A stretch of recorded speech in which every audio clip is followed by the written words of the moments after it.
Dans l'exercice numéro 17, là on va s'intéresser à un jeu de type Trivial Poursuite. Donc c'est un jeu de questions. Les questions sont divisées en plusieurs catégories. Ici, pour simplifier, on suppose qu'il n'y a que trois catégories, sport, cinéma et musique, et que les trois catégories sont équiprobables. Bon, dans le Trivial Poursuite, il y a 6 catégories, donc ça ne va pas beaucoup changer les calculs. Alors Jerry joue beaucoup au Trivial Poursuite, et elle constate qu'en sport, elle a 5 chances sur 6 de donner la bonne réponse. En cinéma, c'est 2 chances sur 3, et en musique, 1 chance sur 9. Dans la première question, on vous dit que Jerry tire au hasard une question et on demande la probabilité, par exemple, qu'elle porte sur le sport et que Jerry donne la bonne réponse. Donc, ce qui serait évidemment utile, ce qu'on pense à faire, c'est un arbre. Donc, soit elle fait le sport, soit elle fait le cinéma, soit elle fait la musique. Soit elle donne la bonne réponse, ou elle ne donne pas la bonne réponse. Donc, un arbre se prête très bien à cette situation. Donc, les trois catégories sont équiprobables. Donc, c'est-à-dire qu'elles ont la même probabilité de se produire. En sport, elle a 5 chances sur 6 de gagner, donc 1 chance sur 6 de perdre, 2 chances sur 3 en cinéma et 1 chance sur 9 en musique. Et donc pour la question A, en fait, ce que l'on cherche, c'est la probabilité que la question porte sur le sport et qu'elle donne une bonne réponse, donc S inter G. Alors dans une copie, si vous faites ça, il faut dire ce que c'est S, C, M et G. Si vous faites ça comme ça, le correcteur n'est pas censé savoir ce que vous avez à l'esprit. Donc il faut dire, on appelle, et il faut que ça vienne d'ailleurs avant l'arbre, hein, on appelle S l'événement question de sport, C question cinéma, etc., etc. M question musique, et G donner la bonne réponse. Si l'énoncé ne vous donne pas d'événement et que vous en utilisez, il faut impérativement sur votre copie écrire à quoi ça correspond, parce qu'on n'est pas censé faire de l'archéologie dans vos têtes. Ensuite, donc P de S inter G, mais dans ces cas-là, je suis mon chemin qui passe par S et par G, 1 tiers fois 5 sixièmes, ce qui nous fait 5 sur 18. Hop, ça vient avant là. Pour le petit b, quelle est la probabilité que Jerry donne une bonne réponse? Donc on cherche P de G. Et bien dans ces cas-là, ce qu'il faut utiliser, comme G est en bout d'arbre, c'est la formule des probas totales. S, C et M forment une partition de l'univers. Ça veut dire que je ne peux pas choisir de questions autres que sport, cinéma et musique. L'univers.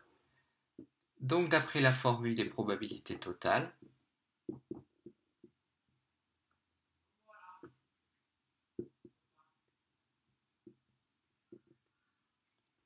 total avec un E, hop, je vais continuer, P de G va donc être égal à 1 tiers fois 5 sixièmes, plus 1 tiers fois 2 tiers, plus 1 tiers fois 1 neuvième. Et donc ensuite, je fais le calcul. 1 tiers fois 5 sixièmes, plus 1 tiers fois 2 tiers, plus 1 tiers fois 1 neuvième, ce qui nous donne 29 sur 54, c'est-à-dire environ 54%.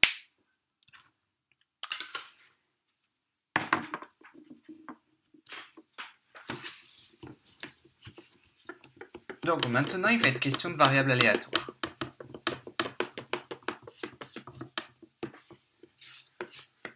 Donc je laisse le calcul en bas.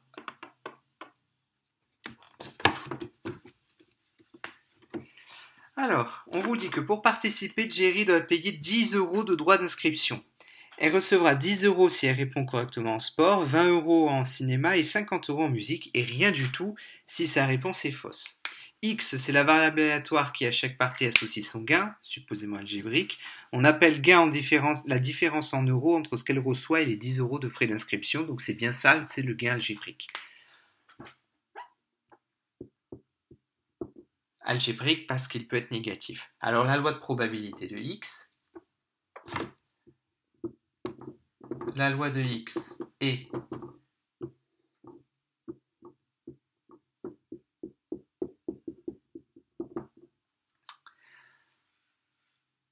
alors les différentes valeurs.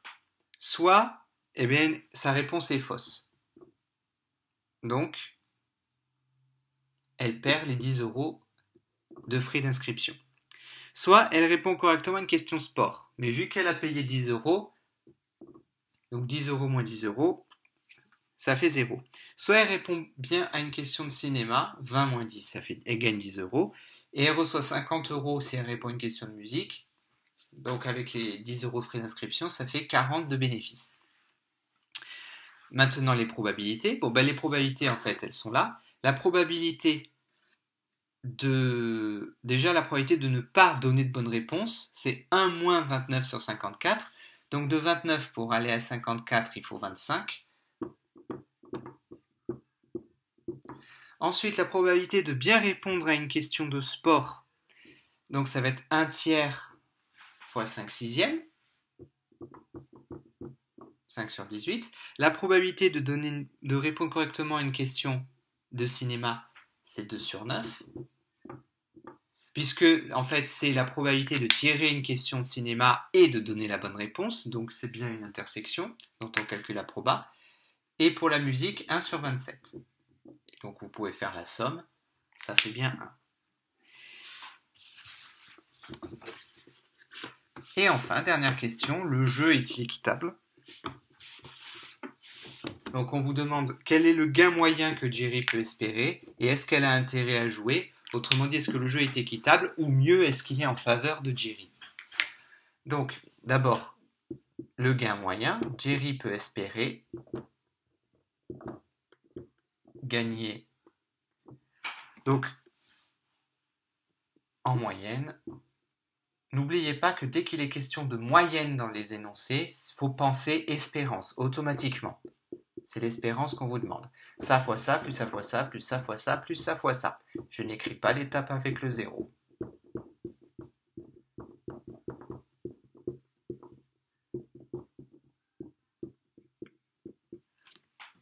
Donc maintenant, je vais faire mon calcul.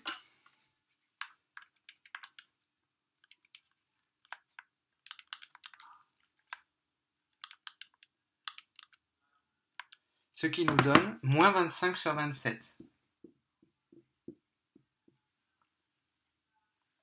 Ça fait environ moins 93 centimes.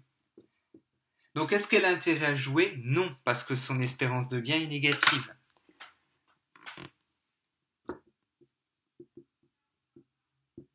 Puisque son espérance de gain est négative, ça veut dire que en moyenne, elle peut s'attendre à perdre de l'argent. Donc elle n'a pas intérêt à jouer.